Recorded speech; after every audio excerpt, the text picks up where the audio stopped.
This week on the Jock and Nerd Podcast, we review Freaky Tales, plus reactions to trailers and news from this year's Cinemacon. The Minecraft movie has kids losing their mind. We remember the legacy and career of Val Kilmer, thoughts on the latest episode of Daredevil Born Again, and more, all in this edition of the Jock and Nerd Weekly for Monday, April 7th, 2025. Hey, this is for the Jock and Nerd Podcast. This is Simon Rex, a.k.a. Dirt Nasty, baby. You know, I like to listen to the Jock and Nerd Podcast when I'm driving to work. Wait a minute, I don't have a job. So I like to listen to it when I'm driving to your mama's house. Ha ha. You tired of boring podcast shows? These guys at Jock and the Nerd are the funniest, most entertaining nerds on earth. So check it out, baby dick. Check one. All right. This is for all you fans out there. Let's give it up. Jock it, we heard it. We funny, disturb it. We jock it, we nerd it. We spoiler alert.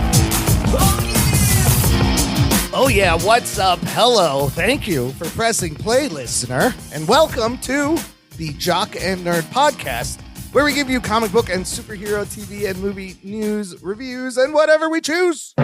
Jock and Nerd. My name is Imran. My name's Anthony. He's the Jock. And he's the nerd. And joining us is a former point guard for the Golden State Warriors. They call him Sleepy Ruggs. Ruggs, wake up.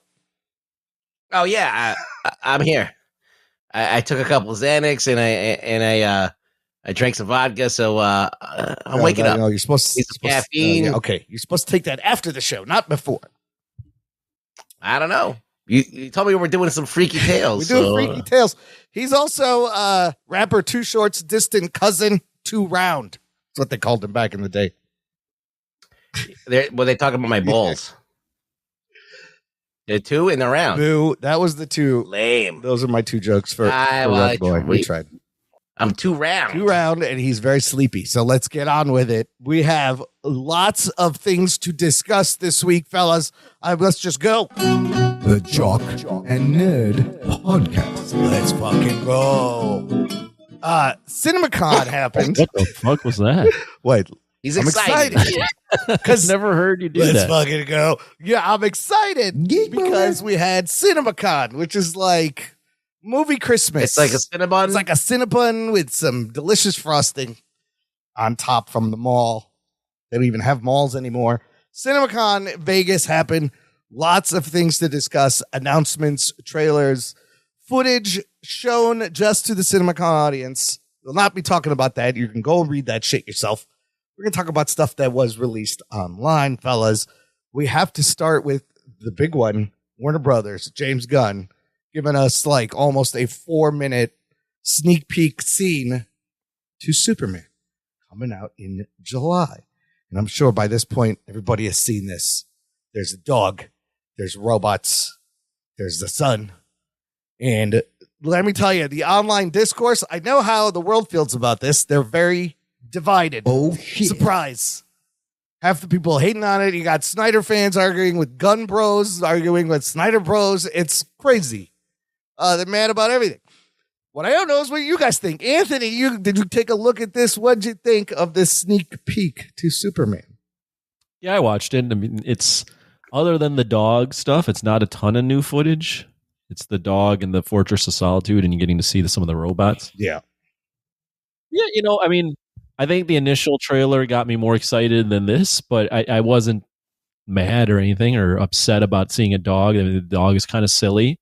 But that's also par for the course with Gunn. He injects some silliness and lightheartedness. James Gunn. Yes. Yeah, I thought it was all right. I mean, crypto. I watched it and then I showed it to a friend that doesn't watch a ton of Superman. Yeah. And they were initially like, Super Dog? What is that? That's what everybody has said. The casuals. I had to explain it. Yeah, I had to explain what was going on. They're like, Superman has a dog now? I was like, well, he's always had a dog, but I was like, it's crypto.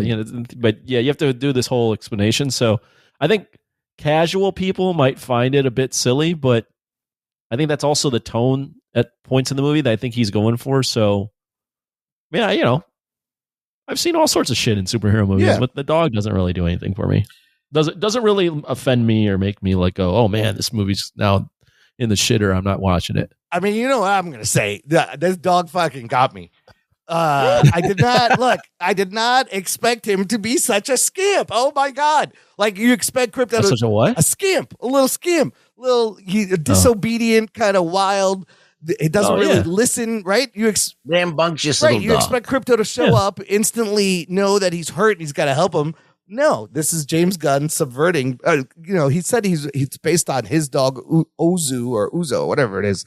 But I laughed, I chuckled, I kind of really enjoyed the dog being a little fucking cantankerous, little jumping on him, causing pain. That was hilarious. I did not see that coming.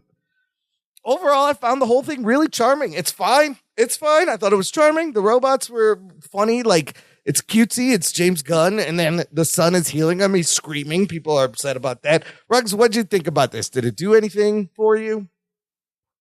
I mean, it's a choice that he made to do this. Superman's been around. It's one of the longest running comics there is. It's been, it's gone all over the place. It's gone from sci-fi to silly to superhero to serious. And it just so happens that James Gunn's leaning into the wacky shit. I don't know if everybody's ready for that. I don't know if the world needs a wacky Superman. But if he could find a way to make it work, then great. I don't know at this point from what I'm seeing that it's going to work. I'm cautiously like okay with it. At this point, I've no reason to really shit on it other than, okay, he's going in this direction. Is it going to work? I'm not 100% sure because he's drawing from canon, right? But remember, you have a lot of canon to draw from. You have a lot of creators involved. Some are good and some are terrible. Are you gonna? Hey, I'm gonna mind the worst shit for my movie. I don't know if that's a good choice. When you combine some of these things, they don't always work well together. What did you guys think of the Fortress of Solitude? I thought it was kind of cool. It just appears whenever he needs it to appear. Out of the ground, it's kind of spinning, looks alive a little bit, and turns, and all the little. Okay, I guess. I don't buy it, but why not? It's always supposed to be there. It's got to stay hidden. Otherwise, people are going to find it. It's going to go away. Yeah, but go into a tunnel. I mean, like, or something. Go underground. You don't need go out make it a little slide or something. I don't know. I don't know, but like it just like seems like the whole entire structure's got to rise out of the snow every time you're gonna go there. Not? It's Kryptonian science. Imagine that's how they made houses. Like instead of the elevator going up to the floor, like the whole house comes to you. Yeah. We're going to build this building so it goes 100 million feet into the ground every time you got to get onto your floor. And then, and there's like doors and shit inside, so I don't know where all that shit went or if it comes apart. Look, Crypto's a good dog. He does get him help. What a good boy. He's a good boy. Anthony, what do you think about the fortress and the robots? This is fun. It's cute. Yeah, I thought it was all right. Is the Fortress of Solitude in any Superman stuff always diamond type things? Because I remember that being the aesthetic in Superman Returns with... I think that once it works really well, they just kind of always go back to it. It's been different and up until... I think it was different a bunch of times. And then when the movie came out, it kind of like set a new standard for it. I mean, in the first one, too, I feel like it's always been shards of things, right? Like a shard of glass or the crystalline structure. The Reeve one was like that. And then...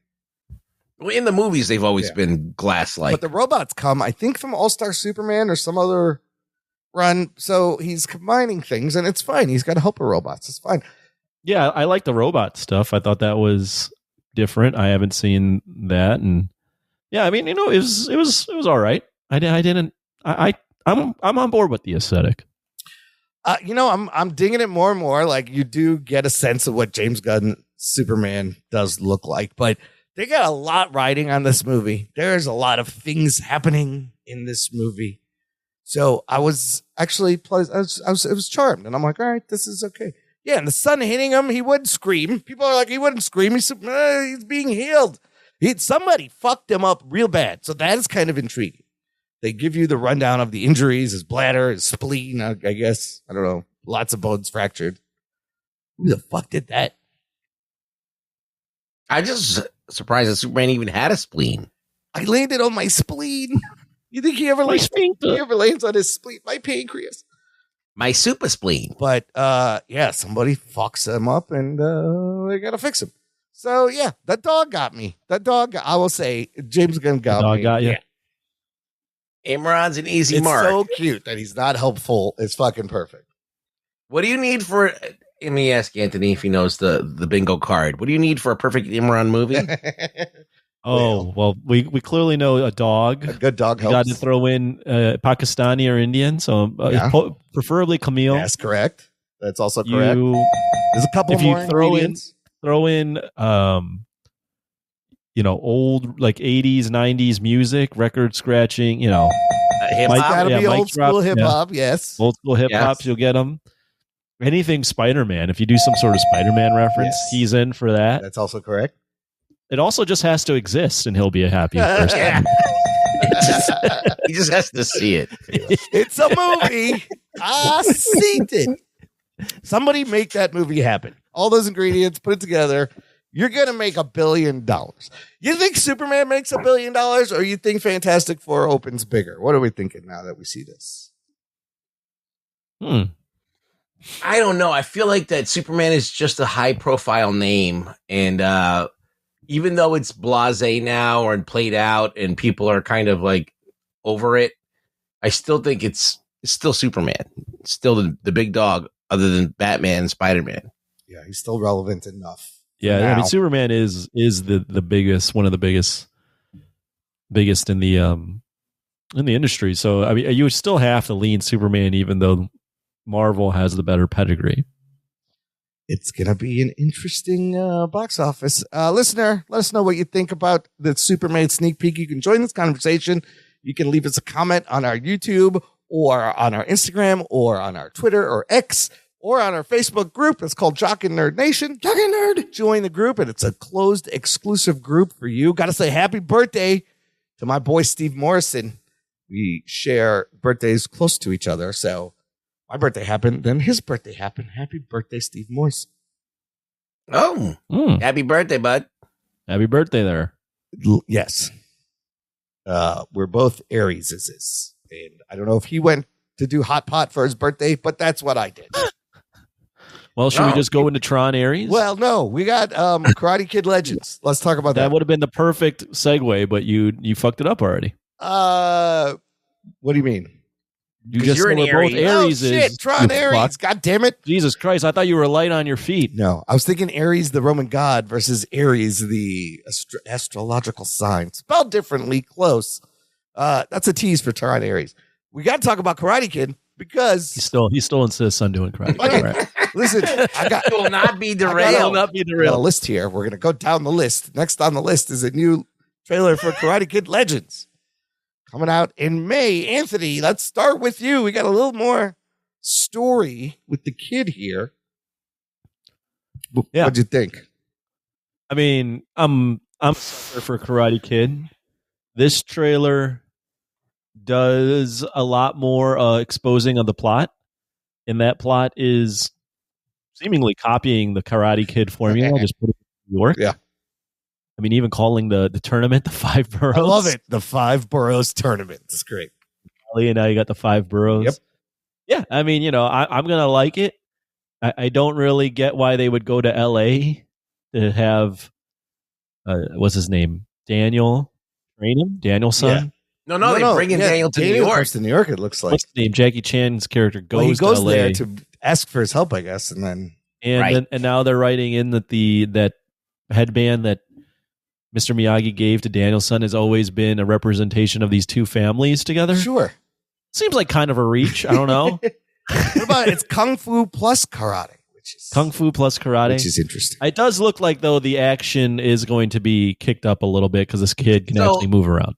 Can I ask a question here? Yeah. Is what's happening is that the kid that's picking on this other kid is a karate Right. champ. Right.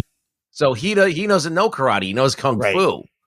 So he goes and gets the karate master from the valley to come teach him the Miyagi So method. somehow Mr. Han knew Miyagi in the past or something that they're going to write in, no doubt. Yeah. So in this in the Kumite that they go. What is that Sakai called? Takai. Maybe they fought in the Sakai Takai. Is that all? That's all karate, isn't it? I thought it was all karate. And Han is kung fu masters. So it doesn't seem like that they would cross paths there. There was an interdiscipline convention amongst all the martial artists. I don't. They'll make up some shit. You know what? It'll be great because this trailer looks great. Well, I think if the history of martial arts, I don't know which came first or if they both came at the same time. Both martial arts. Kung Fu came first. Yeah. Karate is an offshoot of Kung Fu. But I did read when we were doing the Karate Kid review that it was actually introduced to America by Okinawan soldiers, just like it's presented with Mr. Miyagi. That's how it actually got to this country. I was like, oh. No, I'm saying just Karate the actual martial art in and of itself. So if Kung Fu is the precursor to karate, it is. Then you can do that one branch thing, the two branches, one maybe tree, whatever. Love that line. 2 branches, 1 tree. What do you think, Ruggs? It's fine. It's not. I wasn't like, oh, whoa, that. I was like, okay, I guess that works. I'm like, it wasn't like inspired. It was just kind of like, okay, I got to do some mental gymnastics to process that one. Like, he's gonna go to L.A. and get a teacher to come to New York to teach his kid that already knows martial arts, karate. Okay, like it wasn't like things. Yeah, if they make it work, if they find a way to make it work, then it'll be fine. I don't think it's impossible. No, I don't. They're tying in. I just rewatched the trailer. There's something with his brother, where his brother maybe competed and died. Oh. The main character, because they have this picture of him, and and the mother's all like, I don't want him basically to get into this type of stuff, which is why they leave Japan in the first place. Maybe. Yeah, I mean, it's the formula in New York. It is. It's what you expect, and I think it's going to be fucking great as long as they can get that certain magic and that charm. I'm down for the ride. Okay, now we can talk about Tron, My Birthday Aries. This one coming out October 10th. Jared Leto. Ruggs, let's start with you. You're a big Tron guy. We got Tron things in the real world. Is this all right, a smart so move this is them coming out of the game? Well, if you ever watched Tron, damn it, the first Tron is about the guy going into the computer and having to get out. Then the second movie is about the guy's son looking for his dad. He's in the computer and he's trapped there. He can't get out. And basically they're using his dad being trapped there to open up the portal. So, because the people want to get out into the real world. So that was the plan all along. They just prevented it in that Tron Legacy movie. And now, so I guess in this movie, they fucking get out into the real world. And so I guess that's what this is about. And this is, it's interesting. It's different. It's a completely different kind of movie. I will say the fucking light trail from the bike slicing the car in half. It's fucking dope. That, you forget that these things make these light walls and you can crash into them. Anthony, what'd you think? I know you, have you seen the first Tron? You've seen Tron.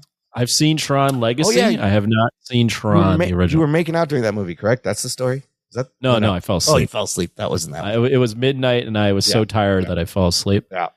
I found Tron Legacy to be very beautiful and great music.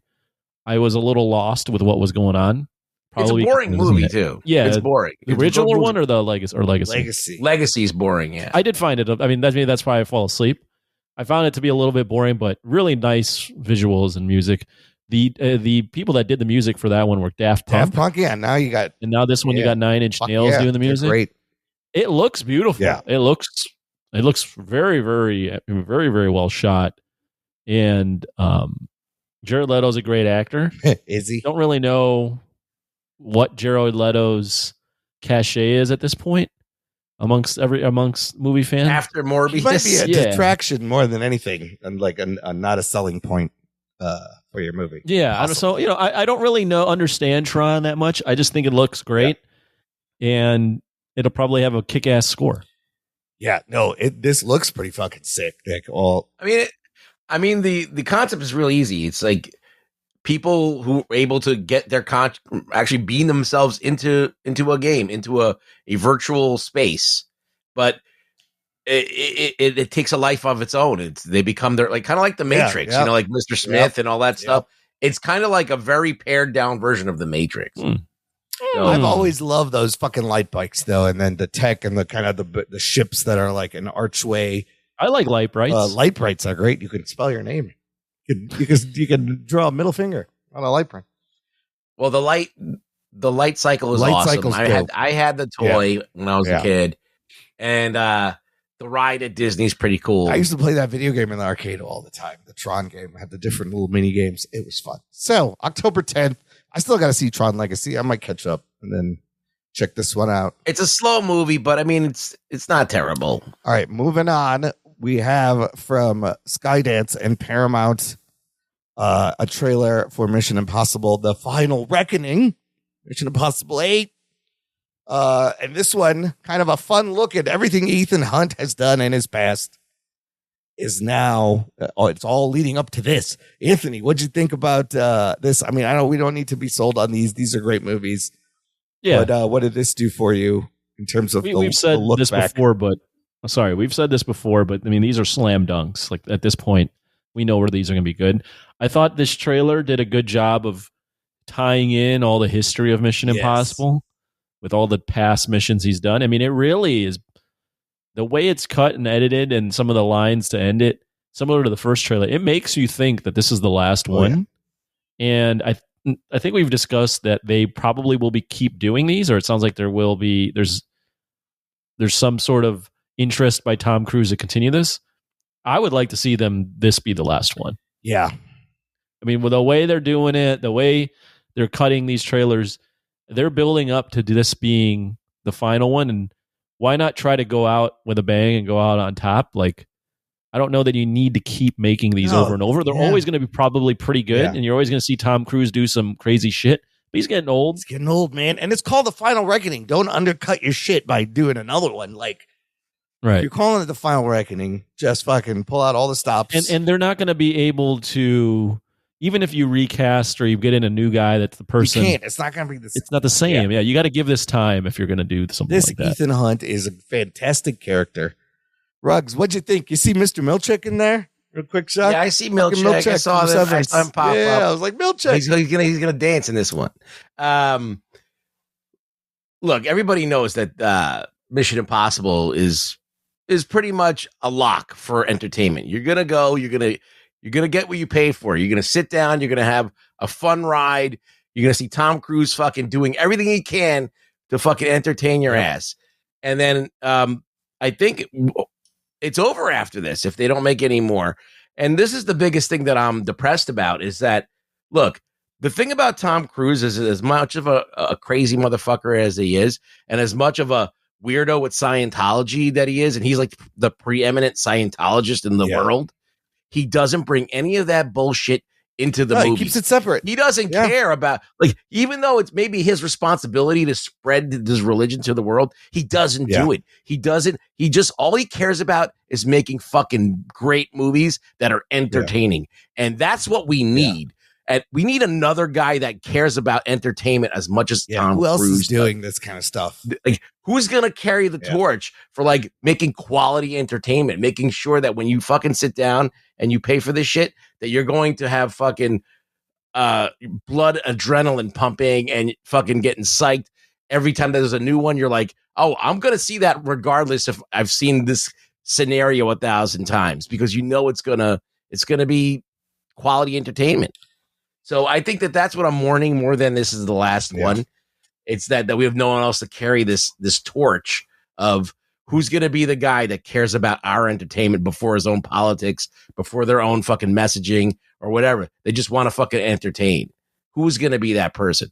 I don't know. It's him and the director, right? Chris McQuarrie. Like, this team is amazing. So maybe they can produce shit that has this same feel. The man has been running for decades. Decades, and it's always good. A couple of interesting things I noticed in here. There's a little new jump off of an aircraft carrier. I love that line where he's like, you gave him an aircraft carrier. And then if you notice in the beginning, those biplanes. He's on the red biplane in the beginning.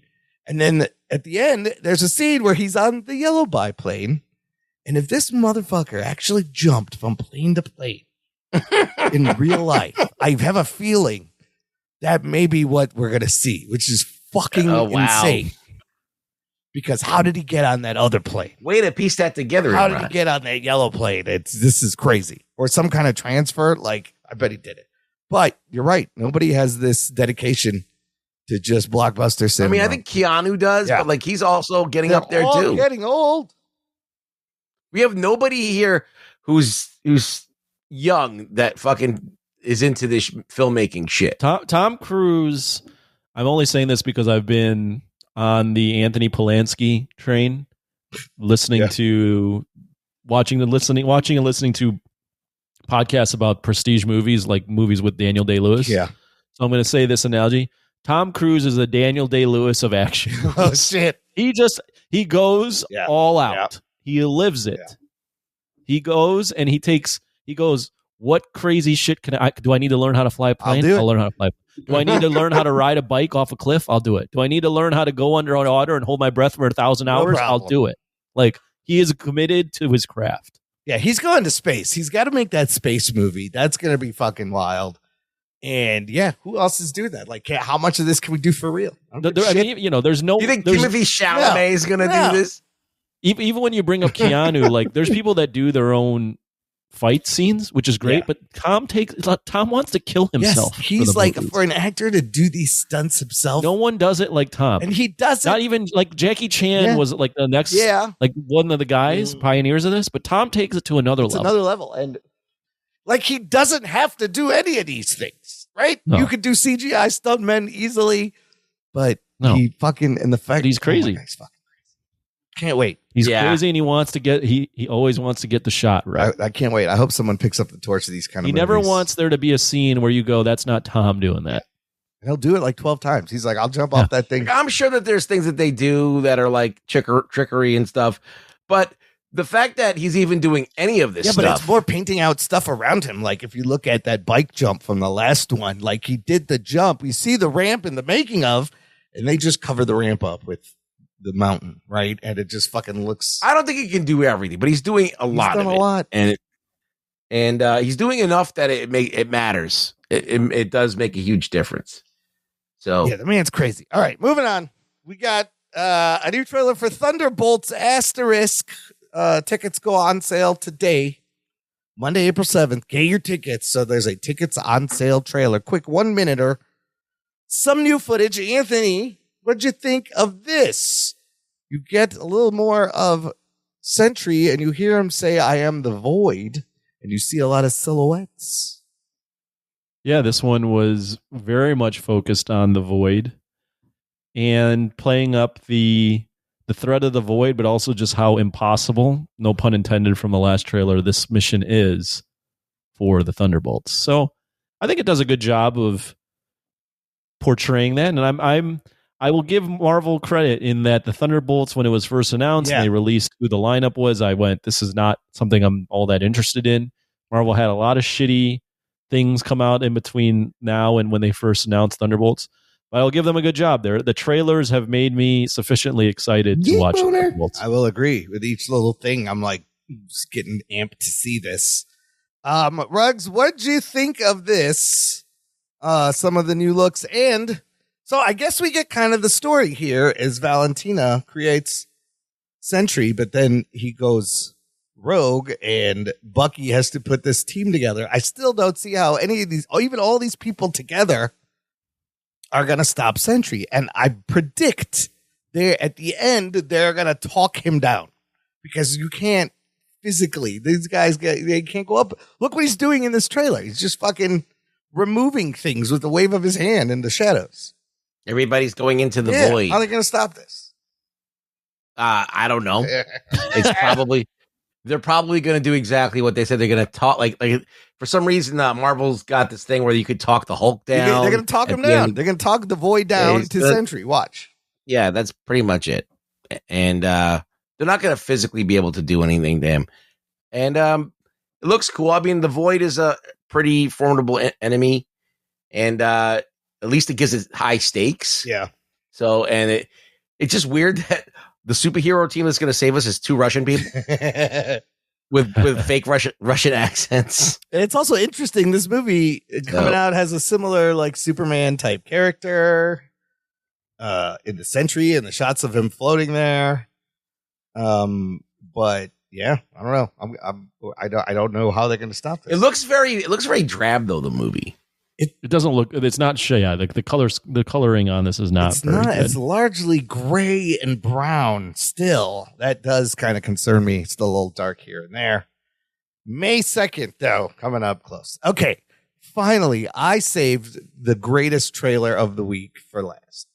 This is easily the best trailer I've seen in a long time. It is a 1-minute teaser for the Naked Gun remake. We're going from Leslie Nielsen to Liam Neeson playing Frank, what's his name, Jr.? Drebin. Frank Drebin Jr., Paul Walter Hauser. Anthony, let's just find out from you. I thought this fucking thing was pitch perfect if you talk about Naked Gun. But I'm concerned this modern audience is not going to get this like absurdist humor because they really don't make movies like this anymore. Yeah. So, how many Naked Guns are there? There's 2 or 3. Looks like there's 3. There's 3, and then there's the TV show Police Squad that it was all based on. So I don't remember which Naked Guns I've definitely seen the last one, the third one, Yeah. 33 and a third. Yes. Can't remember if I've seen the first and the second one. I haven't revisited Naked Gun in a very long time. That said, as a kid, I thought Naked Gun was hilarious. Absolutely. I don't know if it holds up. You probably think it does because you like everything, but I'm sure it does. Or I'm sure it's good. Seeing this trailer and going, Liam Neeson is his son. It's perfect. Whoa. Okay. Don't necessarily know if that's perfect. I never really took Liam Neeson as the comedic type. I thought the trailer though was amusing, and as far as the audience accepting this, I mean, there's always ridiculous things that come out the Scary Movie. That was the last. Yeah, that was like the last. Been around for a bit, but it's been a while since we've had that. And I just think I'm pretty sure they're doing another. They are one. doing another one, but I miss this absurdist humor. Ruggs, come on, were you not laughing? The O.J. Simpson joke at the end is fantastic. No, the O.J. joke made me laugh. I was like, oh no, they did it, and they do, and it was fucking hilarious. You forget that O.J. was in this movies, and he was funny. It's kind of wild. They used to make a lot of these movies. Like they used to make movies like Hot Shots and then The Loaded Top Weapon, Secret, Airplane. Yes. So that was a thing that they used to do. They make these movies that are just over the top. Spaceballs, yes. Spaceballs. And then the scary movies were like probably the last ones to do this. But and Deadpool's, I don't know if that counts, but yeah, maybe where they're just silly movies. But yeah, like maybe we do need this. It might be a refreshing thing to do. I kind of feel like you shouldn't do a Naked Gun movie without Leslie Nielsen. They should have just done something else. Here's the thing, though. Liam Neeson has the perfect. Well, I say he's perfect. He has the perfect deadpan comedic quality timing. Like he can absolutely do it. Why his son has an Irish accent makes no sense. Doesn't matter. That's all. I mean, he was a little girl and he became a man. I did enjoy that he's like a little girl in a mask. Fucking great. Then he's standing there with his leg up. He sees panties. Like, what the fuck? It's just ridiculous. You don't see this shit anymore. I hope audiences are still receptive to it because I love these absurdist comedies. You got Seth MacFarlane and directed by Akiva Schaffer, who's in The Lonely Island Boys. So if you like that, I think they're going to nail it. I thought this was pitch perfect tone for the Naked Gun. I was like, this is fucking great. I'm in. Like it was great. So they did it, respected it, the source material. Yeah, I'm curious to see it. So hopefully it gets good reviews. I might have to go back and watch the first movie because there's it's just like Airplane. There's mile a minute jokes. Yeah, I used to love shit like this, like the parodies of other movies. They were fun. Yeah, Naked Gun coming out later this year, August 1st. Okay. Fine. I got a couple of announcements from also Cinemacon. I need your quick thoughts on. Spider-Man 4 coming out July 31st, 2026. Sony released the title Spider-Man Brand New Day. Comment? They're doing Brand New Day. Wow, the most hated thing that ever was done in Spider-Man comics is what they One named. More Day was Brand New Day after Mephisto wiped his marriage to Mary Jane, right? And everybody's memory or whatever. Well, that does make sense within this It storyline does. because everyone's memory is wiped of Peter Parker being Spider-Man. So, yeah, it's literal Brand New Day. That's fine. I thought it was interesting. The font choice is different than the first three movies, where the title font for Spider-Man is now used as the tagline font, and the Spider-Man font is new. It's kind of like, looks like the cartoon. It's got a little of the comic book masthead. But that's all we got. They're going to start shooting that later. They also announced the third Spider-Man Into the Spider-Verse movie, Beyond the Spider-Verse, finally coming out June 4th, 2027. Oh shit. Wow. The last one came out in 23, I think. Wow. So they put, and then I guess they got to see, they're going to push the animation style even more. There's some screenshots. He's fighting the Prowler or whatever.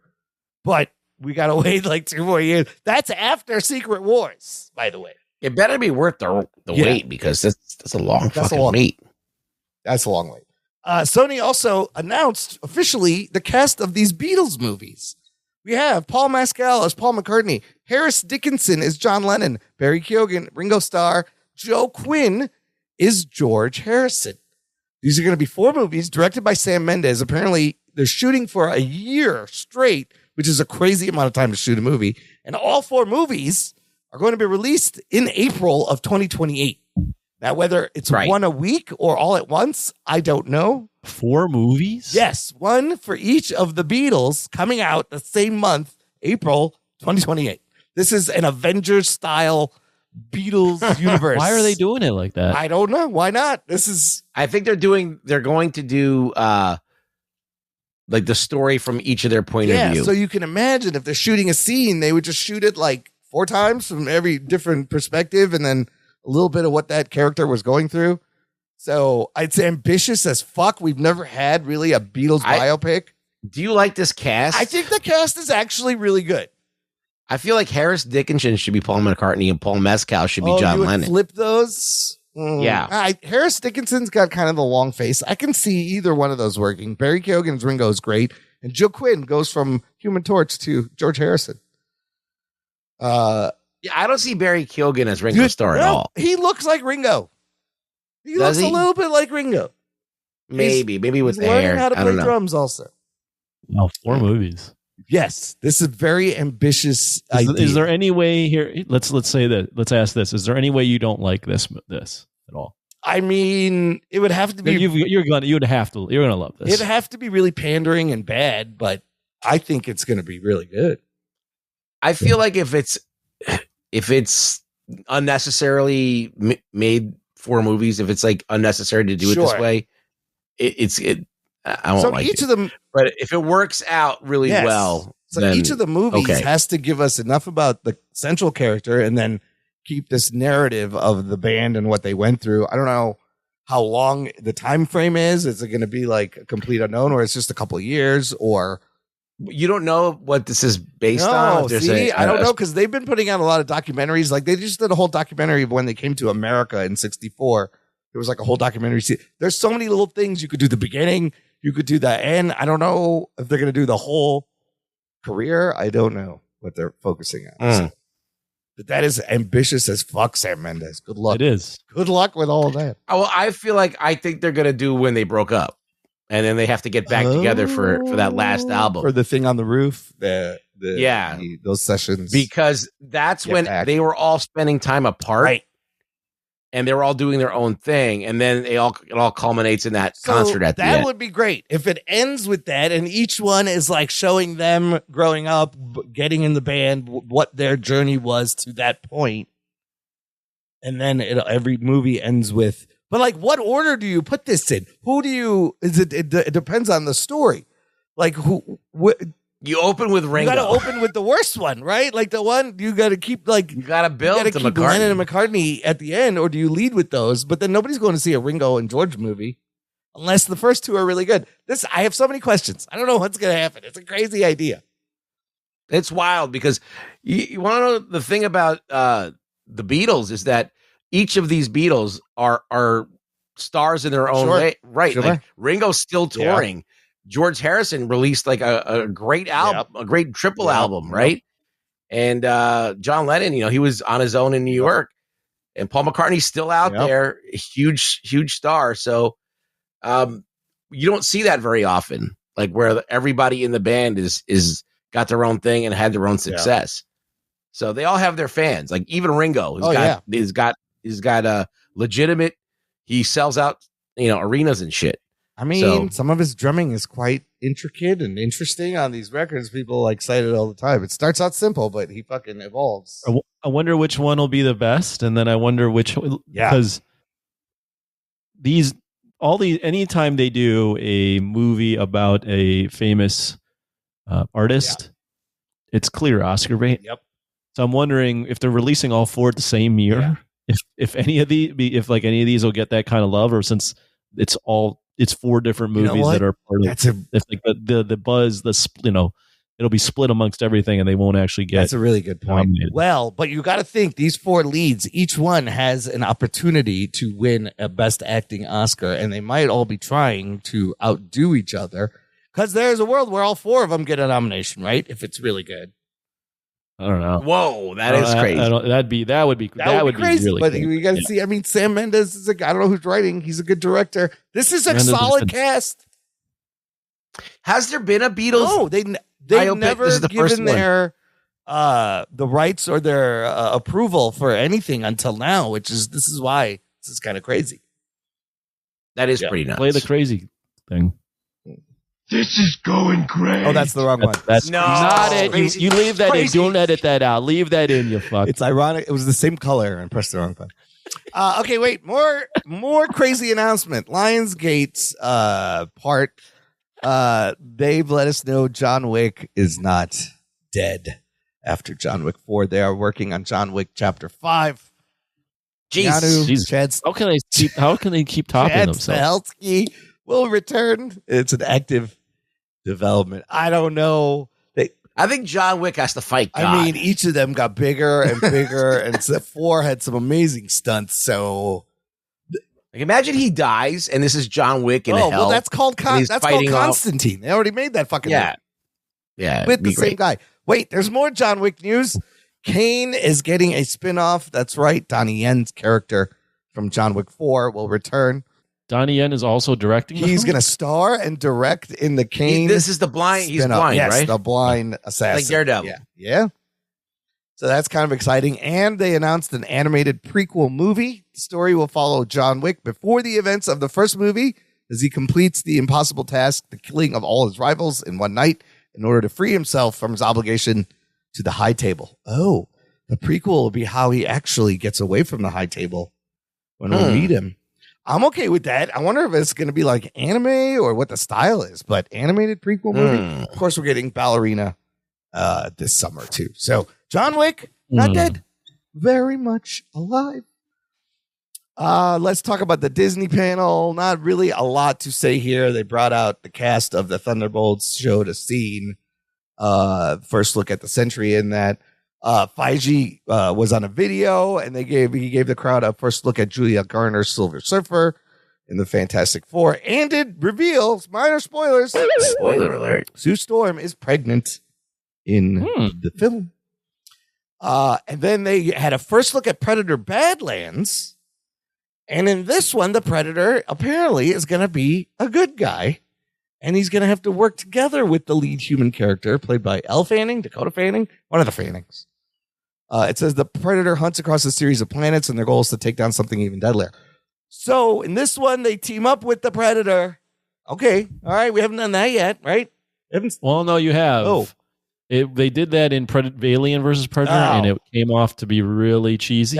Yes. So they definitely got to be very tasteful and intentional about how they handle this, because in the wrong hands when we did see it in, I mean, the shot of the alien and Sinai Lathan running with the fire behind them looks, I mean, it's just everyone in my theater was laughing. You can't do it like that. You can't, but you're right. They got to be thoughtful about this. But if it's the same Predator Prey people, I think they'll name it. Same, that's good. It's good that you got the same peeps. Drugs, what do you think? They can nail a good guy Predator this time? I don't know. It's a toss of a coin. Like, you don't know. Like, it could be like that Prey movie that was really good, but it was very simple. But I feel like Predator, good guy, teaming up with a human, unless the human is like, gotta be. I feel like the human's got to be somebody that the Predator respects. So this whoever this character is has got to be a badass. Yeah, that's true. That's true. Like, it's not going to team up with some buddy who works in a mall or something. You know, it's not going to. It doesn't work. Barista? A barista doesn't deserve a Predator. Yeah. They also showed Avatar: Fire and Ash, a trailer. And apparently, it's crazy good, but that has not been released. And there's some other announcements you can look up. That's the stuff that caught my eye from Cinemacon this year. Now, we have to end the news section with this is the story of the week, fellas. Out of nowhere, or maybe it should have been expected. The fucking Minecraft movie. I was going to save this for the review of Freaky Tales we're going to get into, but this is kind of crazy. This movie that's on 48% on Rotten Tomatoes cost $150 million to make. If you've seen the trailer, looks awful. Apparently is awful. Opened to $163 million US. Oh, shit. Currently, worldwide, it's sitting at, after one weekend, $313 million global box office. That is the biggest opening of the year. It is a record opening for a movie based on a video game. It opened higher than Super Mario Brothers. It opened $1 million higher than Barbie. It's the fourth biggest opening ever for a PG movie. It's Warner Brothers' third largest opening of all time. This is a crazy stat. It's the only film in box office history to open to over 50 million and see no drop Saturday. Instead, it rose by 4%, making it the only film ever to achieve this. That Superman sneak peek we discussed was also shown before the Minecraft movie. Had no effect because Minecraft is the success of Minecraft is just a testament to terrible parenting. That's all I can tell you. They just let any fucking ankle biting kid that's under like 15 years old has got their like nose up in the ass of Minecraft, watching Minecraft videos. People play Minecraft, not even them playing, people playing Minecraft. They just watch other people. It's fucking, they're addicted to this shit. I would rather be watching Hooters, but instead of Minecraft at 12 years old. This movie, but they're watching Minecraft this videos. This movie clearly knew its audience and just made this movie could have been Jack Black taking cube-shaped shits for 2 hours. It would have still opened this big. Anthony, have you seen any of the videos yet? Of what? Of Minecraft reactions in the theater? No, but I will say that I went to see Freaky Tales on Sunday at the theater. It was a Sunday afternoon, and the theater was popping, as the kids say. And there were a lot of kids there. The people in front of me, apparently someone reserved the theater, one of the theaters, for a birthday party for Minecraft. I mean, there was a lot of younger people families, at the movie theater. Yeah, they were not going to see Freaky Tales, I'll tell you that much. No. So I had the same experience. I was like, the fuck's going on? If you look at, and then these videos, these kids are losing their shit in this movie. Every line they're saying, they're throwing popcorn at each other. One of them, this kid is on the other kid's shoulders. There's a scene where like a little baby Frankenstein lands on a chicken, and then Jack Black goes, "Chicken jockey," and the fucking crowd goes nuts. It's like Avengers Endgame. And I was like, what the fuck is going on here? These are all people that will never sexually touch another human being. Oh my God. Ever. They are just there's videos of cops coming in and telling the kids to calm down. There's one theater to pause the movie and tell them to all shut up and sit down. I was like, this is insane. I've never seen anything like this. Wait till Skibbity Toilet the movie comes that's out. Gonna be. You can't even go watch this movie because everybody is talking and saying the lines like it's the Rocky Horror Picture Show already. It's fucking crazy. What? Real quick, what is Minecraft? Is it just building game? You just build things. No, okay, Anthony, this is what it is. Build things. Okay, it started off innocently as a game where you kind of like build your own world, or you can hang out in a world that someone else made, Mm-hmm. and it's a community. So not only is it like, most people don't even play Minecraft. They watch other people play Minecraft and make jokes and like make like little like plays where they pretend to be characters and you follow them. So imagine watching like hours and hours of square people hanging out and doing things together. And like, I feel like I remember like there's just like videos and videos and videos of people playing Minecraft. And sometimes kids will just go on so they could kind of like hang out virtually with each other. So Anthony, it started in 2011. It is currently the best-selling video game of all time. 300 million copies sold, nearly 170 million monthly active players as of last year. So this is a huge IP that it didn't matter, I think, what the movie was. Right. They just fucking came out to watch whatever because there's fucking 300 million copies sold of this thing. Everybody's playing this fucking. I played Minecraft when it first came out. Like, when did it come out? 2011. Yeah, I played Minecraft when it first came out. And yeah, it was fun. You get to make little things, run around zombies and shit. And you have to last the night without getting killed by zombies, and you can build your own fort and whatever. A sandbox survival type but thing. It's not, that's not what it is now. It's turned into basically a hub for kids to hang out with one another. And that's why it's popular. Not because the game is good, because the game is ridiculously like simple. You can make anything in it. You can make roller coasters and shit with it. But like that, they really it's really because they use it as a platform to hang out and make content with it. What is the game? Sorry, real quick. What is the game that is also popular amongst kids? Where you can You're talking about Fortnite. Yep. And you know what? There's three. There's Fortnite, Roblox, and Minecraft. If Disney was smart, or whoever owns these properties, you make a Fortnite movie, you make a Roblox movie. This movie is gonna make $1 billion. I'm pretty sure. I'll get close. And I hear it's a shit. Oh, the movie. Fortnite movie will make billions. Well, Microsoft owns Minecraft. Yeah. Yeah, and I don't know who they made a deal with. Fortnite. Fortnite is Epic Games. Epic Games. Okay. I don't know who. Listen, Epic Games. The studios would be smart to just rip this off and make shitty movies. These people will show up no matter what. Like lemmings. I was watching, and I guarantee you, they're going to be all these terrible. Well, yeah, movies. they're going to get the wrong lesson from this, right? And make a bunch of these shitty movies. I was watching some videos of these giant. Well, I mean, this isn't new though. I mean, we've seen. Yeah. Sorry, real quick.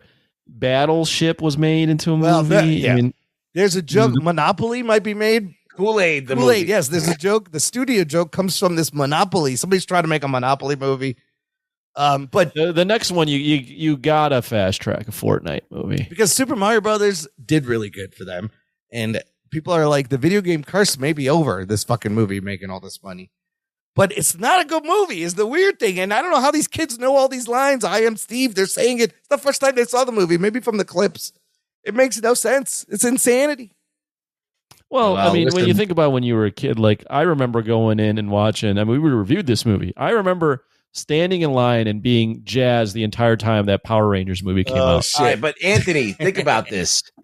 The technology is out there where kids can on demand watch things over and over again. They get super hyper focused on these things, and they become like zombies. They got brain rot. It's just they can watch something it's on demand. They can watch it 1,000,000 times. They can watch it over and over again, and until it just completely consumes them. Yeah, we didn't have and that. they don't have anything else to do. Like they don't have like, hey, I got to go out and fucking work or do shit. They just sit there all day with this shit. So that's why they know every line. They know every fucking thing. They've memorized the trailer 3 times over. And then there's a fucking Reddit that they fucking go to and or whatever, a Wattpad or whatever they fucking go to. You gotta watch these videos, bro. They're just throwing popcorn and hooting and hollering I mean, there was popcorn everywhere at the movie. I was like, what is happening here? Minecraft is a big deal for the kids. Anyways, look, let's take a break here, fellas. Should we play some promos? I'm gonna play some promos. Okay, good. And then we'll be back to talk about Oakland in the 80s. Wait, we're not talking about Minecraft? We're not gonna talk about Minecraft. We're going to talk about Sleepy Floyd and samurai swords right after this. After these messages, we'll be right back. Check out what's been going on with the Pop Culture Cosmos Show and the PCC Multiverse. That is by far my favorite because it's also character driven and the stakes are high and there's much more of a mystery and intrigue to it. A game like Wolfenstein, which people are saying are one of the most socially important video games of the past 10 years. Catch our shows on radio worldwide 7 days a week or at any time on Podbean, Spotify, Apple Podcasts, or on over 30 more podcast outlets. Hey there, everyone. Brian here, host of TV Trivia Pod. It's a trivia-style podcast focusing on TV and movies. Listen in for questions like, what's the name of Michael Scott's screenplay? What do you say to view the Marauders map? And what's everyone eating in the post-credit scene of Avengers? Play along to TV Trivia Pod anywhere you get podcasts. And stay tuned for more trivia. Jock and Nerd. Listener, if you enjoy this show, this is a fantastic time to join our fan club. Visit jockandnerd.com/Patreon. Jock and Nerd. And you can give back on a monthly or annual basis, help support the show. You get stuff like access to an exclusive podcast feed where the shows come out early. There's bonus content posted. For example, this week, you would have heard all our instant reactions to the movie we're about to review. Ruggs did a review of Adolescence on Netflix. And then I posted some bonus clips from last week. Oh, I messed up my religious holiday last week. So there's a lot of fun bonus clips there. You can also join us for our monthly Discord Hangouts. We show up and geek out. This month, it's April 17th. It's a Thursday and other fun stuff over on the tiers at our Patreon page, jockandnerd.com/Patreon. Check it out. Okay, fellas, let's get to this week's movie review. We picked the wrong movie because we're not talking about Minecraft. We're talking about a movie nobody went to see, and that is the small independent film titled Freaky Tales. Here's your spoilers. Strap yourselves in, you fucks. Spoiler time. This movie has been around for a while. It premiered at Sundance last January, 2024. Finally hits theaters this past weekend. On Rotten Tomatoes, it is sitting at a 71% critics rating, 88% popcorn meter. Now, this movie is such a small release that I don't really have a budget. No, it's such a small release that I don't think at this point it doesn't even have the plot spoiled. It does not have a Wikipedia. synopsis. It just has the premise. There is no plot recap on Wikipedia. That's how you know this was a small movie. In fact, the movie only came out in about 393 movie theaters from Lionsgate, and somebody's saying it opened to just $400,000 from those 393. The budget, I can't imagine it was a lot. I don't know if you had to guess. I don't know, 10, 20 million, something like that. 10 million? Yeah, 10 million, something.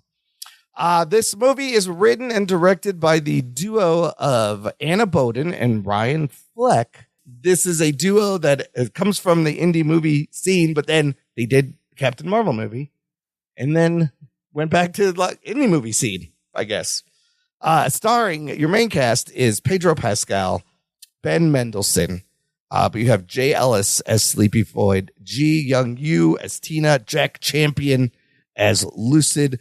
You do have Too Short as the narrator and a cameo.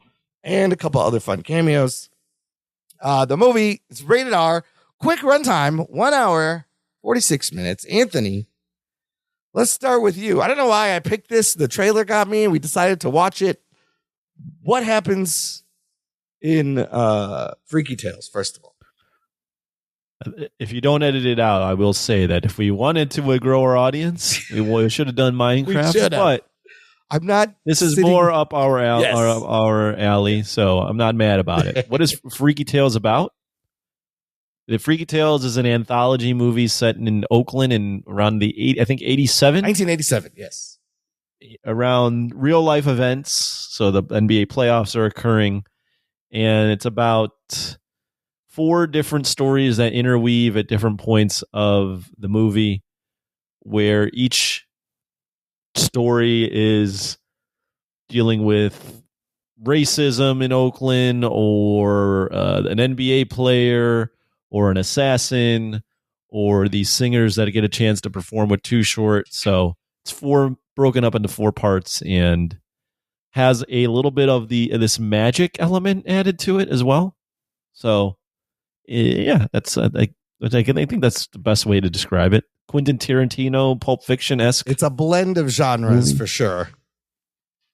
So what'd you think after it was over? Opening thoughts. Let's start with Anthony. Me? Yeah, I thought I liked it. I was entertained by the movie. I thought it's when you're talking about Oakland 87 vibes, it definitely captures that. It almost seems like a love letter to Oakland.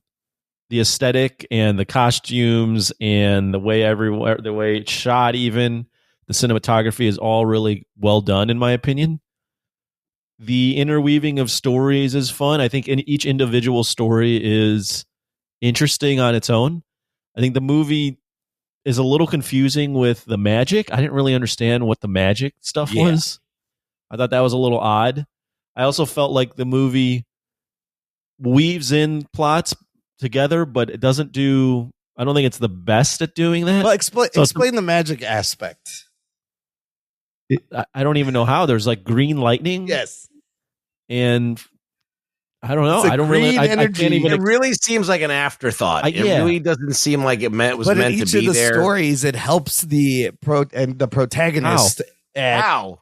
It just doesn't. Everything that happens would have happened anyway. I know, but you see certain items light up with green. Like the only time that they use it is at the end of the movie. No, it's in each chapter. There is a moment where the green helps the main hero of the story. Yeah, but it doesn't need to be there. That's all I'm saying. The only place they're actually doing something with the green, like does the girl need the green magic to hit the guy with the bracelet? No. Does the girls need that green magic to help them rap? No. Right. So it's all superficial. The only time that you need it is with Floyd. For some reason, they needed. So we got to explain the kind of the commercial with Sleepy Floyd. In the beginning, he's selling something called Psytropics. Did anybody even know what it was? It was some kind of wellness mind control. Is it mind control where you could tap into? Anyways, I think so. The fact that you're having trouble to explain it, I think, proves what I'm saying is that, and Rugboy seems to agree. Yeah. I don't feel like the magic portion of this really. I think the magic portion is supposed to tie everything together. And instead, it makes things really confusing and doesn't work. But overall, I thought it was a fun. I think movie. in spite of this stupid tacked on magic bullshit, if they took that out and they took out that last moment with Floyd with the finishing move, where he explodes, that's crazy. Yeah, I think it would have still been a great movie.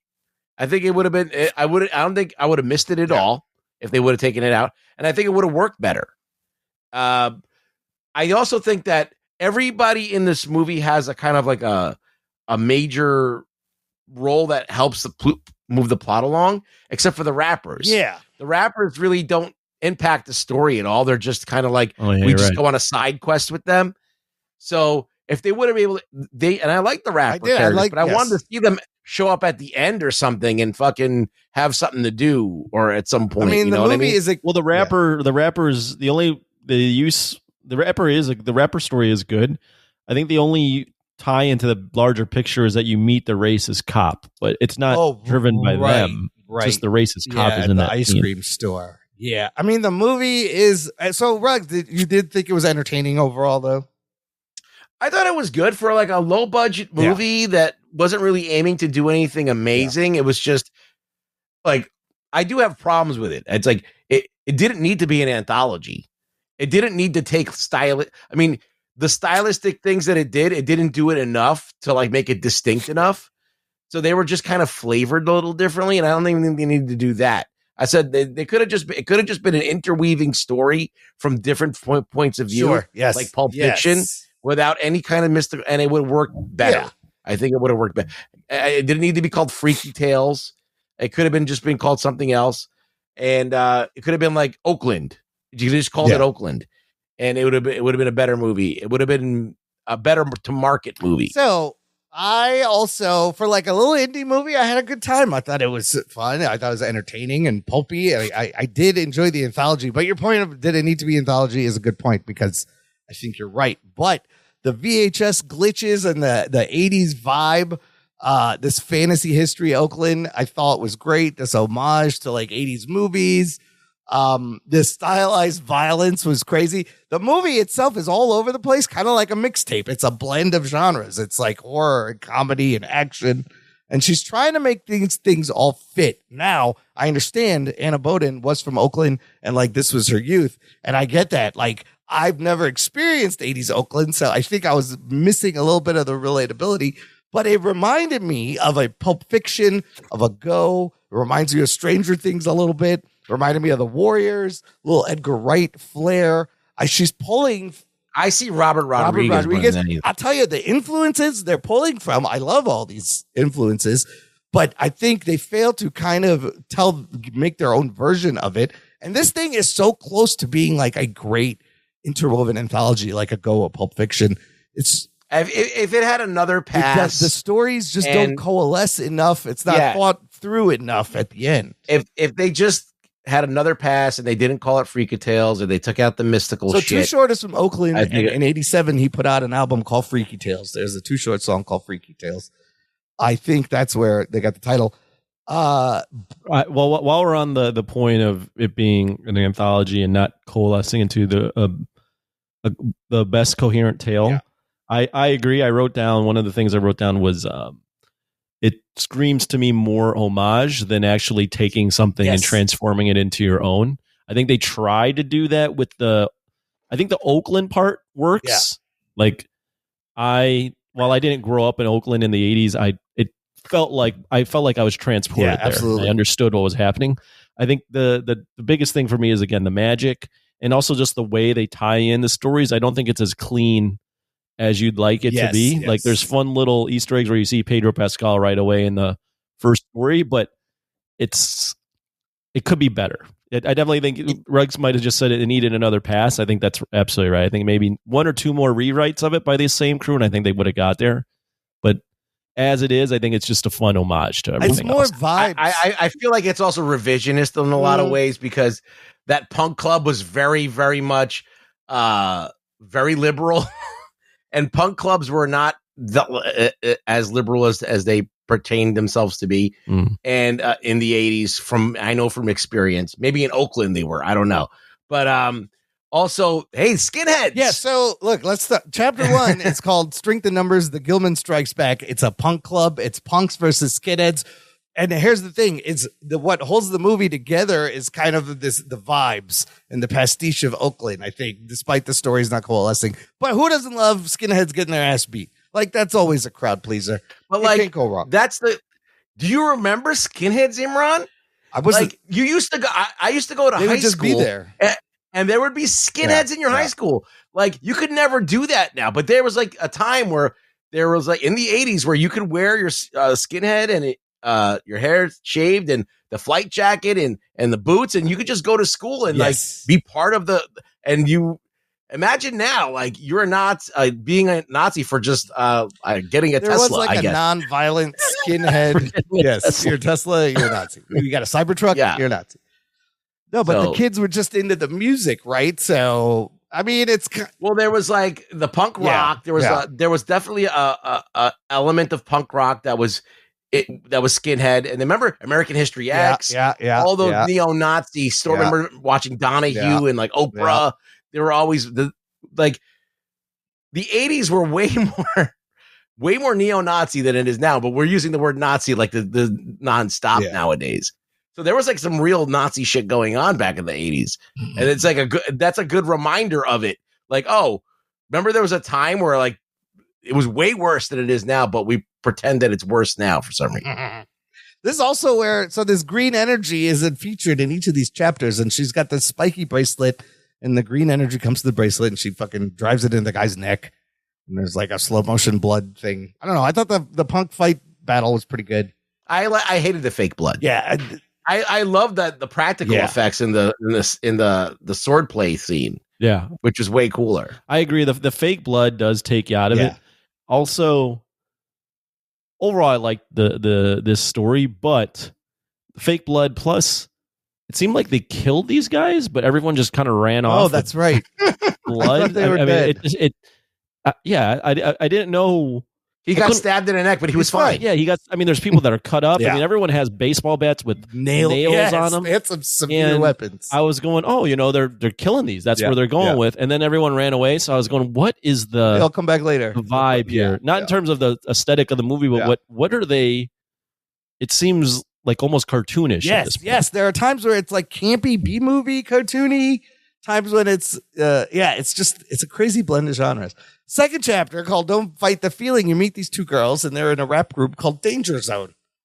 Entice is one of their names. I forget the other girl's name. But that's Normani and Dominique Thorne playing Ironheart. Those Ironheart. And they work at an ice cream store and you meet Ben Mendelsohn, who's a racist cop, makes a lewd comment or whatever. But then they get into a rap battle against Too Short and they do pretty good. I like the rap battle. I don't know what any of this had to do with anything, but it was a fun little hip hop interlude music piece in this journey, I guess. The only other connection is they do the rap at the end of the movie. Oh, yeah, that one had the least amount to do. And then the third chapter, Born to Mac, with our boy Pedro Pascal as like a hitman debt collector it's his last job. Tragedy strikes. He's got a pregnant girlfriend. This is the most Tarantino-esque of it because it's got the Tom Hanks video. There's a Tom Hanks cameo. That dialogue is straight up Tarantino inspired, right? Right. Yeah. Or Kevin Smith. Or Kevin Smith, right. It reminded me of Clerks. Well, also even just the setup where you see what's happened to him and then you go, okay, let's rewind 24 hours and see how do we get here? So his wife is killed by the son of this dude he killed years ago, finds him. But then he goes to the record store and Tom Hanks is there and he's like, you know what the top 5 best underdog movies are? And he gives you 4 of them.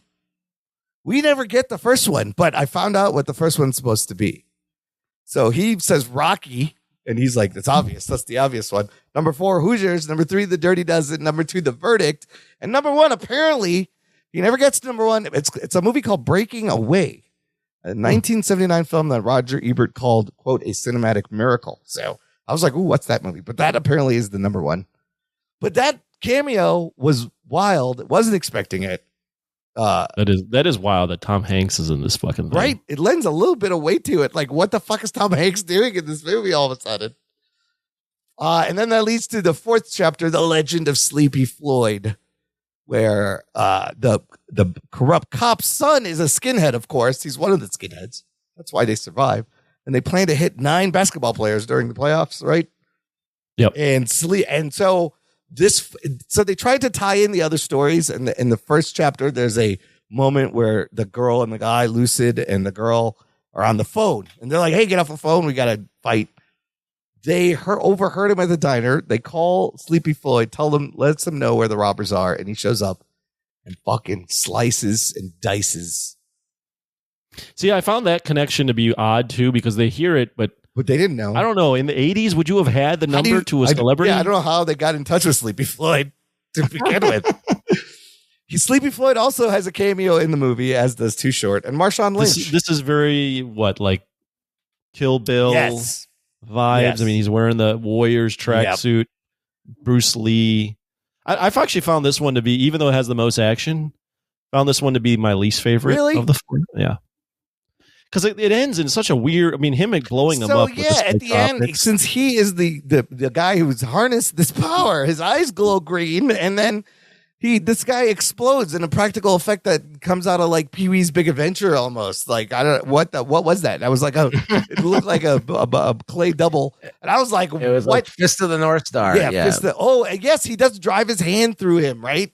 Oh yeah, holy shit! Just like an Invincible or something, or The Boys. It got to that level. It reminded me of The Boys.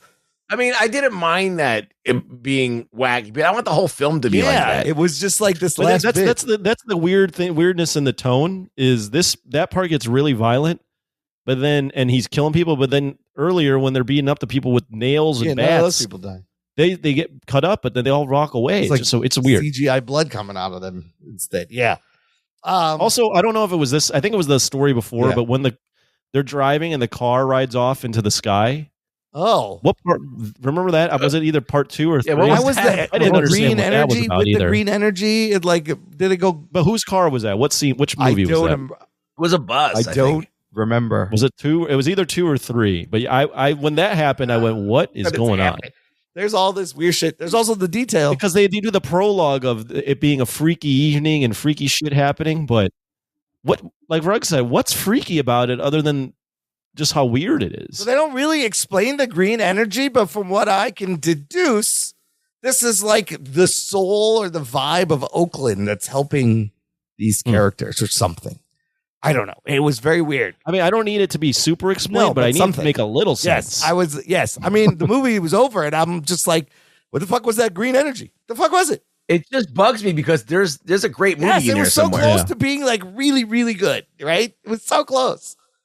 But I think this will be like a sleeper hit. Like it's a great kind of fun time and the soundtrack's great and the music's great. And it's, but it was so close to being like a Go or a Pulp Fiction. 80s are still fresh, man. Yeah, people still love the 80s. There is that detail of Clint, Pedro Pascal's character. His son is not dead. And the corrupt cop, Ben Mendelsohn, has him. He's got to save his kid. And forget what happens at the end. I don't remember. Well, he's alive.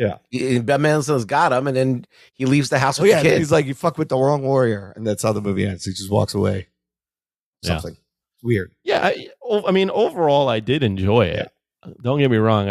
I was similar to you guys. I think I was like, wow, this movie had something. It had a lot of the pieces in place. It just didn't nail everything. And that's not even like little things. It's like big things that make you go, I wish that was just a little bit better there. Like the chapters were fun, but they didn't really have much to say on, It's like eating like a really well-made pizza, but the crust is kind of like burnt. It's not holding it together. Yeah. You just fucked up one thing. And if it was just the thoughtfulness of bringing these stories, like you see characters in the backgrounds of other stories, of other things, and they were trying to do that. Well, I just think that, okay, so if you have to serve the movie that you're making, right? So if you're trying to make a movie that's like a Pulp Fiction, Quentin Tarantino, multiple viewpoint movie, they missed the mark on that a little bit because everything they need another writing pass. If they were trying to make a weird 80s Stranger Things thing, they didn't do that well enough either. Yeah. So none of those two different directions this movie could go and actually did those things. Yeah. And they kind of like did both of those things very weakly. So overall, even though they have a lot of great things that happen and good acting and I mean that Pedro Pascal one packed a pretty good punch. That was like the most emotional. And so they had some good stuff in there. It just they really needed to decide what kind of movie they were going to make and really make better choices. Absolutely. I think. Yeah, I don't think it was a fully fleshed out idea. I think they were like, we want to do this. We want to make this movie with these kind of vibes, but we don't necessarily have the story fully thought through. And that's what it ends up being. Ultimately, this is a movie about the vibes of Oakland in the 80s. Kind of like, this is what it was like, basically, and that's really about it. I didn't even know Too Short was still alive. Yeah, he's still around. Oh yeah, you forgot about the best part of the movie. When they go to the rap concert and then they open the door and he's eating the girl out. That's right. They go in the wrong room. Yeah, and then she's like, oh, he's eating. He's like, oh, down the hall here. Sorry. I gotta bring up something during the rap thing. Yeah. They clearly set these girls up to be humiliated. Right.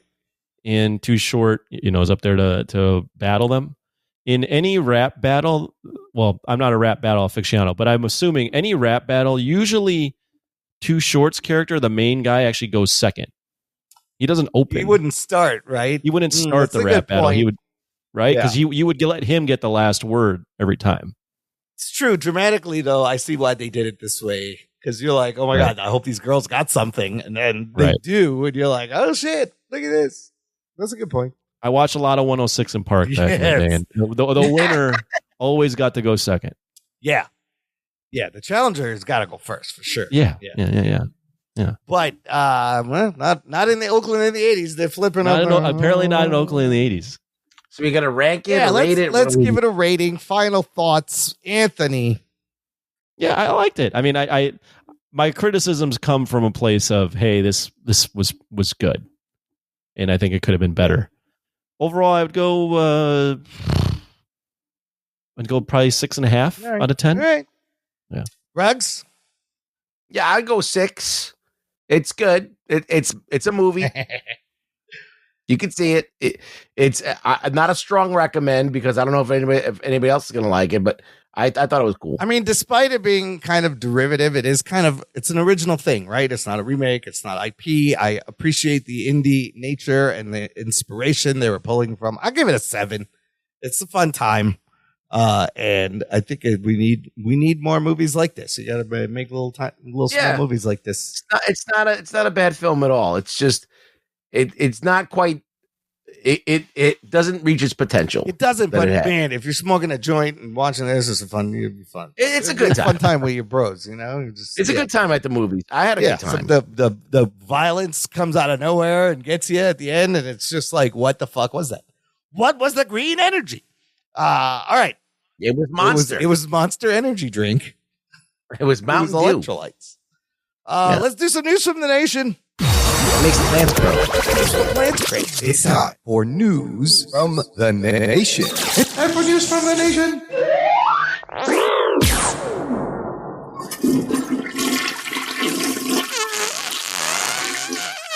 It stinks. It stinks. It stinks. Oh. You know what, fellas? Somebody did go see this movie. I got one comment posted on our Patreon page from Jose Ibarra. Oh, Jose. He actually was one of the other 12 people that saw this. By the way, there was like 6 people in my theater when I went to see this. And it was in the theater that's all the way down the hall and in the corner that nobody goes to. So, yep. It's mine. I was in the Burb, so I went to Village Crossing. Oh, that's where I went. Yeah, so it was in 10.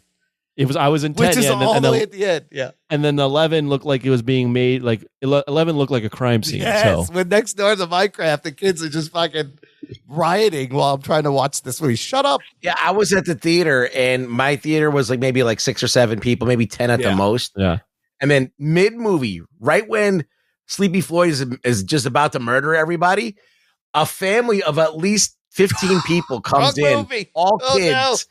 and I'm like, please tell me that you are in the wrong theater because your kids should not be seeing what's about to happen. God. And they quickly I was like, let them figure it out soon.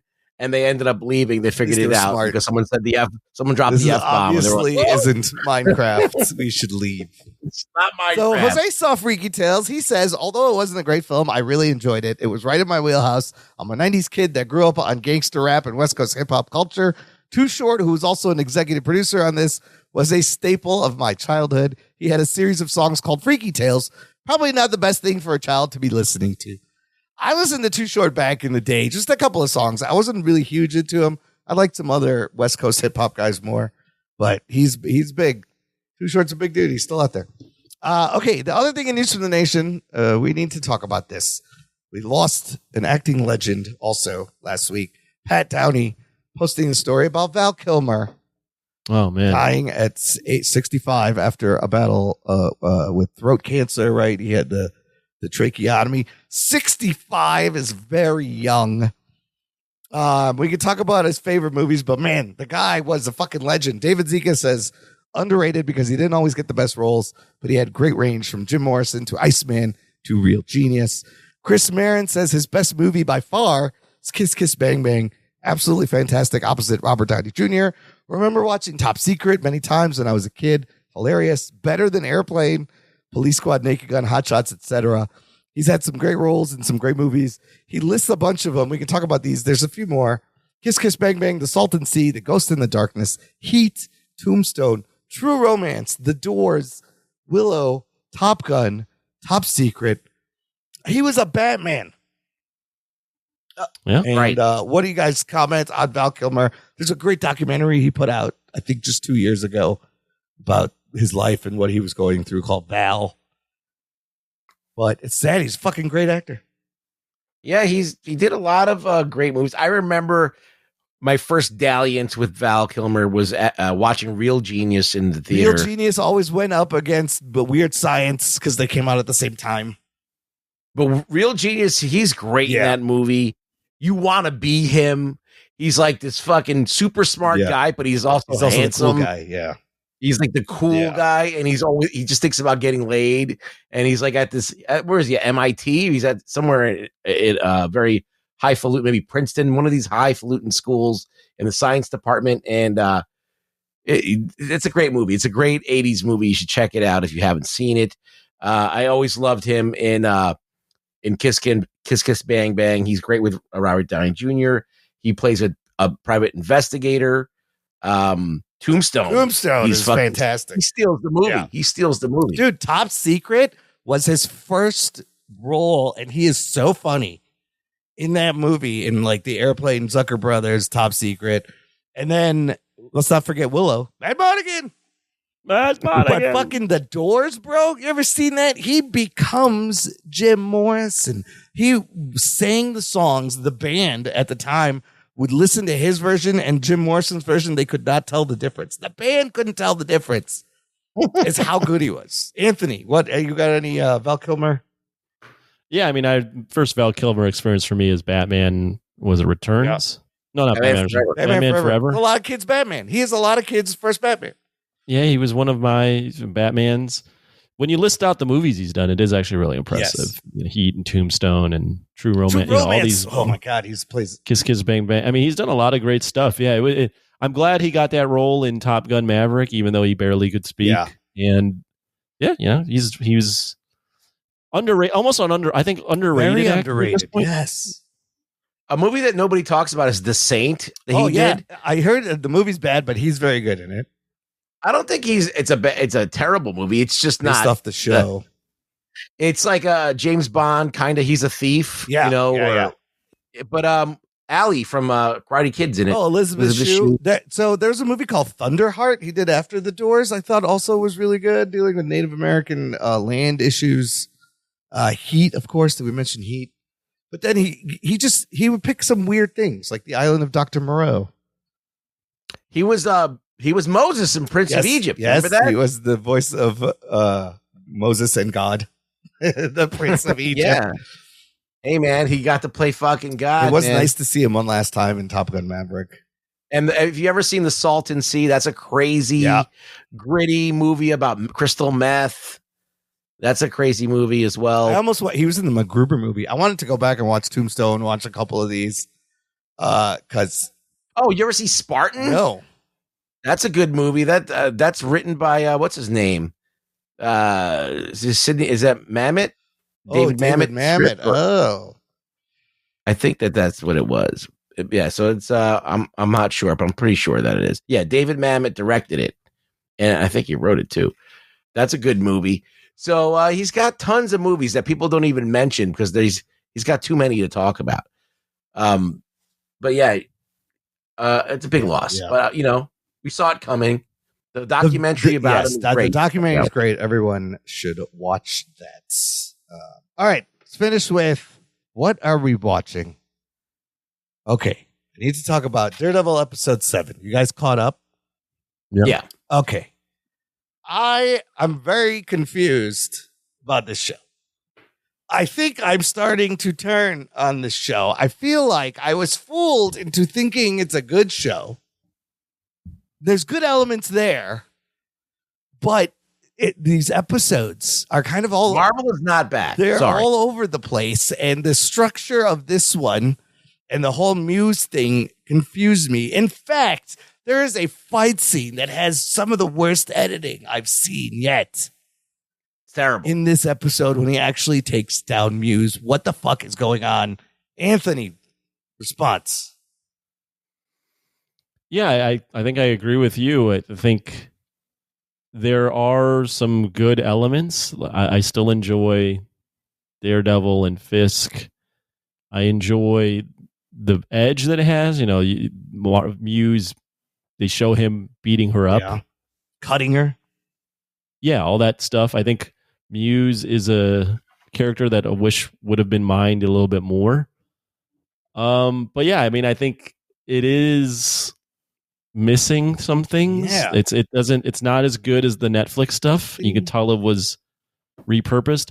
My biggest issue with this particular episode is I just don't think they should have Daredevil fighting in the daytime. Yes, there is a daylight fight scene in the office. The daylight fight scene in the office it does not work for me. Him charging in through the glass, it just doesn't work. This character, unlike other characters, needs to be in the dark. Yeah, like Batman. And having him fight in the dark is best. And having him fight in the light is just, it looks silly. It doesn't work for me. And yeah, there is something's off. There's something I mean, off. come on, let's get serious. The pedigree of Daredevil, the show from Netflix, is that every time that we watch it, every time there was a new season, we would fucking be like, did you see that fucking fight scene in the hallway? Yeah, right. Did you see the fight scene in the stairwell? Yeah. Did you see that fucking shit that he did when he took on all those ninjas? Yeah. There's not one thing that's even remarkable in really. any way in this. Yeah, it's surprising. It's surprising. And I think your comment last week, Anthony, if there's no supporting characters, like I felt it even more now. Yeah, the plot's really dying. Yeah, like, and all of a sudden, it's like, I don't understand. Like, that happened to Muse in 2 episodes, in and out, introduced, taken down, next episode killed, apparently. Like, and then we only see one therapy session with the kid who's Muse. Like, you couldn't have slip that in throughout the series. Like, it just all happens so quick and it's rushed and it's weird. Yeah, it's rushed. I was like, what? There's something off about this show. What the fuck going on? So then the next episode, Frank kills all the bad cops. In the last episode, what? Daredevil fights Punisher? I don't know. Or Daredevil fights Fisk. I don't know what it's doing. Yeah.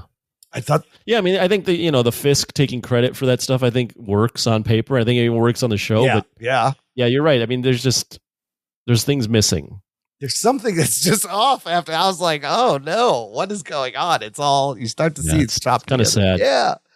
2 episodes left. I thought it was going to be Marvel can't do it. They can't. Apparently, They episode can't do it. 8 is crazy from what I've been hearing from people who've seen all of it. So we'll see. Yeah, I mean, I Who's- like the who first are few these people episodes. giving it a great review? I don't that's seen it know. already? I don't know. All these people who saw all 9. You can't trust They're like, these this people. is You great. just can't. And They're not really being And honest. I think I was fooled into thinking They're this was bootlicking. a good unfortunately. show. They fooled me. Anthony, you watch anything else? I rewatched Parasite. Oh, Bong Joon-ho. Still a great movie. Yeah. Yeah. Yeah. all I got. Squatters. It's about squatters, right? Technically. Yeah. I mean, about squat people. Yeah. Parasites. Well, Mickey 17 Doing didn't Parasite. do so well. It is going to be on VOD soon, like less than a month after it came out, because it did not do well. Who watched The Accountant? You watch it? I Imran? watched The Accountant because In the theater? No, it's on something. It's on Paramount or Max or something. Oh, I might watch that. I've Is never is seen worth it. wa- I watched the trailer for the second one, and I was like, okay, I've heard people Oh, the talk. first Accountant. The first not one, the new one. not the new one. Oh, okay. I seen that one. Yeah, it's, you know what? I thought it was okay. People were like, you got to watch this. It's really good. I think the story gets a little. It's mid, but it's still not terrible. The story gets really convoluted in the middle, and I almost got fucking lost in all the twists. And I thought there'd be more action, but Affleck is good in this character. And like Bernthal being his brother was going to be obvious the minute you see the movie. But it was all right. What else do you watch, Ruggs?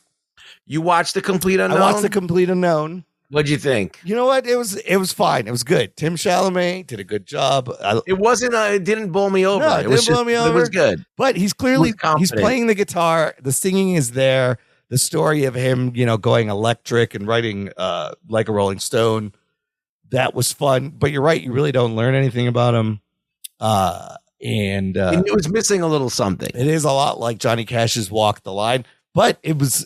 I mean, I thought he did a really good job. But fucking watch The Doors, man. That Jim Morrison did this even better in The Doors, and then Val Kilmer. Yeah. Val Kilmer did Jim Morrison. It was more of an experience. It really was, and Complete Unknown was good. It's okay. And you watched The Bondsman, the Kevin Bacon show? Yes, this is 8 Is it episodes. like a Buffy the Vampire Slayer It's a type little shit? bit like Ash versus Evil Dead meets Buffy. Or like Supernatural? Yes, it's a quick watch. 8 half-hour episodes. It's kind of like a dark comedy. In the first one, Kevin Bacon is a bail bondsman who gets killed by these gangsters, and he is brought back to life by the devil. And now he has signed a contract in which he hunts demons for the devil, and he works for the devil now. And so there's these murders that are happening. He's got to stop these demons. Only he can see them, and there's other people. It's fun. It's really easy to watch. Again, 30-minute episodes. They go by. It was a fun time, like horror comedy. You watch Adolescence, Rugs? I did watch Adolescence. I thought it was very well acted, and I thought it was well shot. But I got very impatient with the show because a oneer is great when you have everything staged in a certain way. But when there's this Anthony. They went to they did a oneer in a high school where they're interviewing students about a murder that has happened, and literally like 20 minutes of the show is just them walking through the halls to get to the fire alarm goes off and they all have to go outside. I was like, this is excruciatingly but the annoying. thing is, that's the catch of the show. Everything is unfolding in real time. Like when they took him to the police station and they're processing him, it's like real uncomfortable. Yeah, but that was watching very well all of done. It.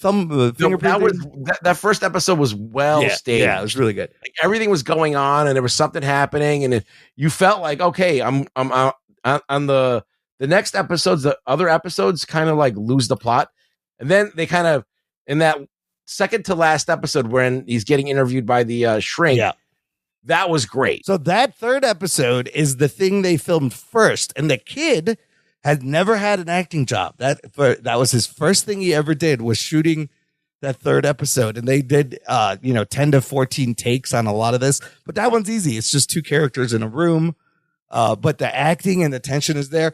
The second episode, the camera work in that, going through the glass and around the school, and then at the end, it just clips on a drone and you take off, and then it lands right into the face of the guy. That was fucking great. That was like, it's really well shot and really well done with these oneers. But I did find the second episode and that last episode excruciating. So you didn't like the fourth episode? I thought what was interesting about the fourth episode is the fact that you were dealing with, do the parents blame themselves? How are they dealing with this? Sure, but I don't know. I just feel like it didn't resolve itself in a way that felt satisfying. And then on the phone, he tells him he's changed his plea to guilty and time has gone by. And it's not even a whodunit, right? It's not about did the kid do it. It's like, why did this happen? You never really get to the bottom of it, do you? Well, I think it's open. It's supposed to be open interpretation. Yeah, I don't like Do you blame the parents? Do you blame the internet? Do you blame the bullies? Yeah, it's just not enough there. They just name drop Andrew Tate, but they don't really get into it. It's all about incel. This kid was being bullied, and then there's an incel. Yeah, they don't really get into it at all. I feel like that if they were really doing it, they would dig more. It's heartbreaking. The whole thing of the mom and the dad going, we thought he's in his room on the computer. We thought he would be safe. It's called bad parenting, and they're responsible. You're not safe these days. Yeah, kids in their rooms are not safe. They're don't give your kids. The internet is not safe. Do not fucking just hand that over. It's like handing a kid a car key at 6 years old to go drive. No, it's stupid. Dude, if I was 13, I had all this incel shit at school. They would have fucked me up good. And so these kids have no chance. It's so sad. Well, anyway, I wouldn't feel sad. It wasn't terrible. No, I mean, I'm gonna interject there. I was playing Warcraft at 13 years old until 3 a.m. and talking to random people online. Like, I made it out. You're okay. Yeah, that's a good point. Like, there are a lot of more pitfalls for these kids, but I wouldn't. Don't cry me a river. You got to admit, you are on the internet. You could go into AOL and just go into random chat rooms, and people are just talking to people. But you have to. Do we agree? It's harder to be a kid right now these days than it was. No, there wasn't a culture then. Yeah, like there wasn't a culture of that. That you were like in uncharted territory almost at that point. There's an established culture now. And there's a whole entire business to try and capture attention and with algorithms allocate people to certain things and direct people in certain paths. You learn what all those emojis mean too on the show. I thought that was very educational. I had no idea. All right, I think each generation deals with its own shit. Sure. But this generation has this thing that it's unprecedented in human history, and that is just open, free communication across fucking wires. Right? That's a game changer. We'll see what happens with these kids. Anyway, yeah, sure. What else did you watch, Rex? I watched a Jean-Claude Van Damme. I think it's his first major film that he did called Cyborg. Oh my God. Directed by Albert Pyun, who directed the Captain America movie, the one with the really bad one, John Salinger or whatever. Oh my God, this movie's so bad. Why? But they should remake it because there's no way it could be worse. Like it's like they should remake this movie. This is a movie that's like Highlander, like it could be done so much better. Yeah. Could be done so much better. Like you don't want to remake Predator because it's not gonna be as good with doing it. Running Man's coming out with Glenn Powell. I don't think they should remake that one either. Coming out. That one's still good enough not to remake. This is fucking dog shit and should be remade. The story is, and according to what I read, Albert Pian had this other movie that he wanted to do, and then the guys at Canon Film made him like cut it up and redo it with a different story and a different score. And the score that they put in is the worst score I've ever heard in a movie. It is terrible. It is like, I feel like they just got a kid to smash a keyboard. Is it all synth? Is it bad synth? Yeah, it's really bad synth. But the story is Jean-Claude Van Damme is this dude who's a slinger, who is basically like a gunslinger. That he's like kind of like he protects people, and he protects his this group of kids and helps them find a new home. And he falls in love with the girl, kind of, and all of a sudden these pirates who raid things up in this post-apocalyptic world, like come and raid, and they fucking kill everybody, and he somehow survives. So now he wants to hunt down this guy. It just so happens that this guy, the leader of this pirate gang, has captured this cyborg, and that has the cure to the disease in this post-apocalyptic world. Okay. And so Jean-Claude Van Damme is now going to team up with this girl and free the cyborg and kill the guy, and whatever. And that's the plot of the movie. It's not a very good plot. It doesn't make a lot of sense. His character's name is Gibson Rickenbacker. And the bad guy's Fender. So it's Gibson versus Fender. Oh, it's a guitar thing, is it? Yeah. They're doing a guitar thing. And they're all like wearing like... Oh, Rickenbacker is also a guitar, yes. Yeah, they're all wearing Spirit of Halloween costumes. Oh my God. Being pirates. Why are they At named one point, after Jean-Claude Van Damme is crucified in this movie. And like Jesus. It was... So the original plot of the movie was that the pirates were supposed to be like they were going to cure like this plague that was plummeting the world into darkness, and this pirate gang was supposed to not be a pirate gang, it was supposed to be like a demon gang. Okay, that is like hell on earth. Okay, and that Jean-Claude Van Damme is the Jesus character, and they crucify him. And he rises from the whatever. So anyway, why are they named after guitars? No one knows. So this isn't his first role. This was 1989. Right. 1988, he's in a movie called Black Eagle playing a character named Andre. Yeah, he's the bad guy. 1988, also Bloodsport playing Frank. Right. In 85, he's in No Retreat, No Surrender as Ivan Krasinski, the Russian. That's the bad guy there, too. And here is the best. 1984, he's in a movie called Monaco Fever, and his character's name is Gay Karate Man. That's what it says. It says Gay Karate Man. And then he was in Missing in Action, uncredited, and in Breakin', uncredited. Yeah, as the dancing guy. Yeah, right? He was a spectator in the dance. I kind of remember that. So this is like his third like named credit movie, and then he does Kickboxer, Lionheart, Death. But Gay Karate Man is the best. Yeah. Monaco forever. This movie is so horrible. I don't know. I don't know. Albert Pian should never make movies. One day when we launch our Jean-Claude Van Damme podcast, it's going to be a great rewatch. I need to watch the Space Ice on this because I know his take on it is going to be amazing. I just finished watching it like before the show. Oh my God. Yeah. So random, but I love it. I just saw it. I'm like, Cyborg. I remember seeing this movie on TNT when I was like 15 years old. So I was like, I have to watch it in its entirety, because I know there's I want to edit it. There's boobs that I didn't see because it was on like regular cable. Yes. And so the girl that's in this movie that's like supposed to be the hot girl. Yeah.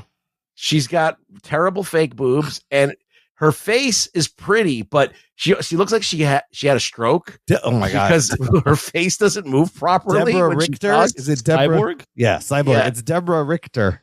Yeah. It's very She well. has not done a lot of movies. She's a terrible actress. Horrible. Beyond horrible. She is not. Everybody in this movie is horrible. Jean-Claude is horrible in this movie.